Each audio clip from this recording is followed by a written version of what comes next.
Hello everyone, চলে এসেছি একটা নতুন ভিডিওর সাথে। ভিডিওটা তোমরা দেখতে থাকো। আশা করি আজকের ব্লগটা তোমাদের অনেক ভালো লাগবে। তো চলো ভিডিওটা শুরু করা যাক।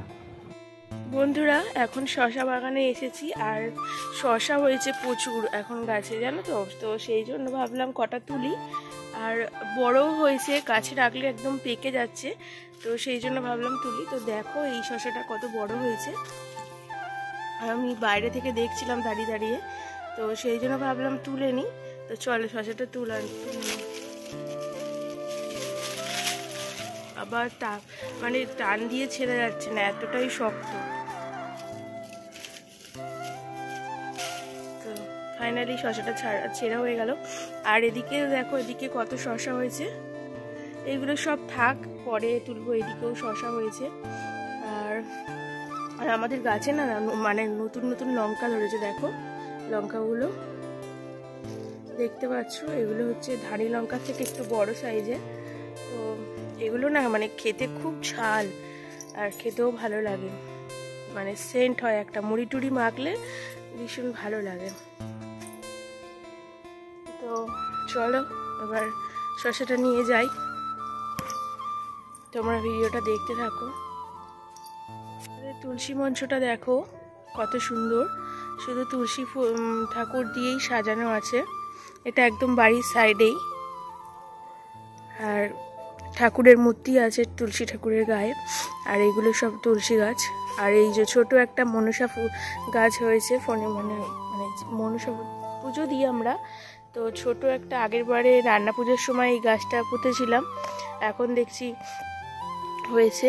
আর এই দেখো এখানে একটা কুড়ি বেরিয়েছে। এই ফুল গাছটা না আগের বারে বাপের বাড়ি থেকে নিয়ে এসেছিলাম, এখন দেখছি কুড়ি এসছে বেশ। আর বিকেলবেলা করে না এর গন্ধটাও ভীষণ ভালো লাগে। আর এগুলো না ওই বর্ষাকালের দিকেই ফোটে। তো তোমরা জানি আমাদের তুলসী মন্দিরটা কেমন। রান্নাঘরে চলে আসলাম। তোমাদের দাদাভাই ডিম ভাজা আর মুড়ি খেয়ে অফিস যাবে, সেই জন্য ওর জন্য ডিমটা ভাজতে শুরু করে দিলাম। আমরা আজকে না ডিম ভাজা খাবো না, শুধু তোমাদের দাদাভাইয়ের জন্যই ডিম ভাজাটা ভাজা হচ্ছে। আর ও একটু পেঁয়াজ দিয়ে খেতে বেশি ভালোবাসে, আর আমার হাতে ডিম ভাজাটাও বেশি খেতে ভালোবাসে, সেই জন্য সকাল সকালই ডিম ভাজতে শুরু করে দিলাম। আর ডিম ভাজাটা কিন্তু কমপ্লিট হয়ে গেছে, এখন মুড়ির সাথে দিয়ে দেবো, তোমাদের দাদাভাই খেয়ে নেবে। আর ওর আজকে না অফিস যাওয়ার অনেকটাই তাড়া, তাই বেশি ভারী কিছু টিফিন করা হয়নি। আমরা টিফিনগুলো খেয়ে নিয়েছি, আর অনেকটাই বাসন পড়েছে দেখতে পাচ্ছ, বাসনগুলো না চটপট করে মেজে নিচ্ছি। আজকে সকালবেলায় অনেকটাই দেরিতে ঘুম থেকে উঠেছি, তো সেই জন্য না কাজগুলো যেন কেমন একটা গুলিয়ে যাচ্ছে, তাই চটপট করে কাজগুলো করে নিচ্ছি। কারণ আজকে ওপরের সাইডটা অনেকটাই কাজ আছে, তো সেগুলো করব, নিচের কাজগুলো কমপ্লিট করব, তাই জন্য এখন বাসনগুলো মেজে নিলাম, আর বেসিনটাও সাথে সাথে পরিষ্কার করে দিলাম। আর এদিকে দাদু চলে এসেছে, দাদুর জন্য আবার চা করে নিলাম। দাদু একটু চিনি ছাড়া দুধ চা খেতে পছন্দ করে, আর দাদু আসলেই দাদু আমার হাতে চা খেতে ভীষণ ভালোবাসে, তাই চাটাও বানিয়ে দিলাম। আর সাথে বাবাও ছিল, তাই বাবার চাটা আর দাদুর চাটা একসাথে বানালাম।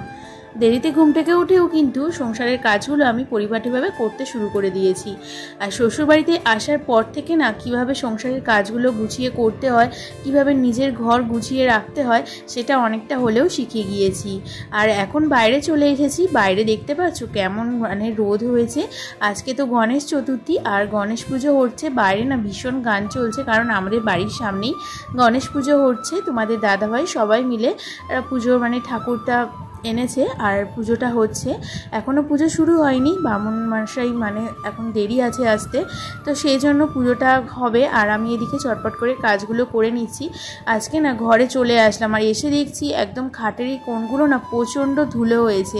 প্রত্যেক দিনই ঝাড়ি, কিন্তু এই খাটের কোণগুলো বেশি ভালো করে পরিষ্কার করা হয় না, একটু সময় নিয়ে করতে হয়, তাই জন্য আজকে এই সাইডটা পরিষ্কার করছি। আর ফ্যানটাও পরিষ্কার করে নিচ্ছি, বিছানার চাদরটা চেঞ্জ করব, সেই জন্য ভালো করে ফ্যানটা আগে মুছে পরিষ্কার করে নিয়েছি। কিছুদিন আগেই ফ্যানটা পরিষ্কার করেছি, পরিষ্কারই আছে। তো আর একটু একটু ধুলো জমেছে, আর সেই ধুলো থেকে না অনেকটাই ধুলো হয়ে যাবে, সেই জন্য আগের দিন না অনেক ঝুলটুল ঝেড়েছি, তো আর প্রচণ্ড ঠান্ডা লেগে গেছে, মানে জলও ঘেটেছি অনেকটা, সেই জন্য না শরীরটা আজকে একদমই ভালো নেই, প্রচণ্ড মাথা যন্ত্রণা করছে।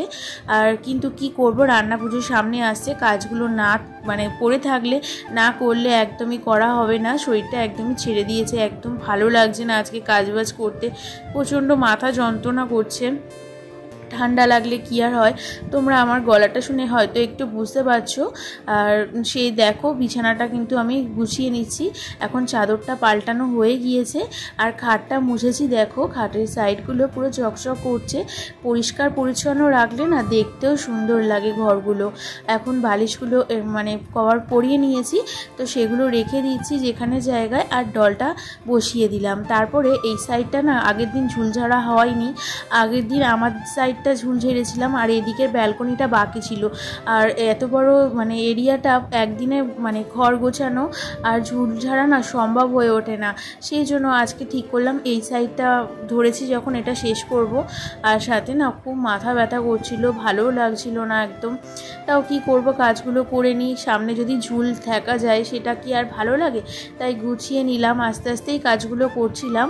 আর সাথে সাথে এই সাইডটাও না প্রচুর ঝুল হয়েছে, আর যেগুলো মানে হাতে একদম নিচুতে থাকে সেগুলো আমি ঝাঁটা দিয়ে পরিষ্কার করে নিই, কিন্তু এইগুলো যখন মানে ওপরের দিকে ঝুল একটু জন্মায় তো সেগুলো না ঝুল হলে আমি আর মানে পরিষ্কার করতে পারি না। আর এই ঝুল ঝাড়ুটাও অনেকটা বড়, আর তার সাথে সাথে মা একটা লাঠিও বেঁধে দিয়েছে, কারণ অনেকটাই উঁচুতে অত দূর হাত পাওয়া যায় না বলে।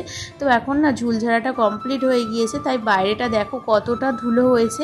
এমনি কিন্তু সারাদিন আমি পরিষ্কারই রেখে দিই, প্রতিদিনই পরিষ্কার পরিচ্ছন্ন রাখি, তাও না কোথা থেকে এত ধুলো আসে বোঝা যায় না। আর ভাই না আজকে একটু দেরিতে ঘুম থেকে উঠেছে, সেই জন্য ভাইয়ের বিছানাটা সবার লাস্টেই তুলে নিলাম। আর আমি যখন শুরু করি একদম মানে ওপরটা এসে সবার বিছানা তুলে ঘর ঝাড় দিয়ে ঘর মুছে একদম কমপ্লিট করি, আর তারপরে ভাইয়ের ঘরটা আসি, কারণ ভাই সবার লাস্টে ঘুম থেকে ওঠে, আর সেই জন্য। আর এখন ভালো করে ঘরটা মুছে নিচ্ছি, বাইরের দিকটা মুছে নিচ্ছি। আমার না কাজ প্রায় কমপ্লিটই হয়ে গিয়েছে। আজকে সেরকম একটা কোনো কাজ ছিল না, ঝুলটা অল্প ঝেড়েছি, আর বললাম তো শরীরটা একদম ভালো নেই, তাই কয়েকটা কাজ করলাম। আর এদিকে দেখো, এদিকে না মানে এই গাছগুলো পুঁতেছিলাম, আর একটা দিদিভাই বলেছিল এখানে একটা আগাছা গাছ রয়েছে। আমি ভেবেছিলাম ফুল গাছ, কিন্তু না এটা আগাছা গাছ ছিল, সেই জন্য গাছটা তুলে ফেলে দিয়েছি। আর ধানকুড়ি পাতাগুলো না অনেকটা বড় হয়েছে, সাথে সাথে সাইডে অনেক গাছ হয়েছে। আর এদিকে দেখো জলটা দিচ্ছি, এটা দেখতে পাচ্ছ এটা বৃষ্টির জল জমানো ছিল, এখন তো বৃষ্টি হচ্ছে না। আর এই জলটা এখানে একটা হলুদ গাছ পুঁতবে বলে তোমাদের দাদাভাই আবার এখানে একটুখানি ধানকুড়ি পাতা দিয়ে দিয়েছে। ও দুপুরবেলা বাড়িতে এসেছিলো, তখনই কাজটা করছিল। হলুদ গাছ কিন্তু আমাদের বাগানেও আছে, আর এই হলুদ গাছটা না মানে দেখছি আবার নতুন করে পাতা ছাড়ছে, সিঁড়িতেই ছিল অনেক দিন ধরে, শুকায়নি।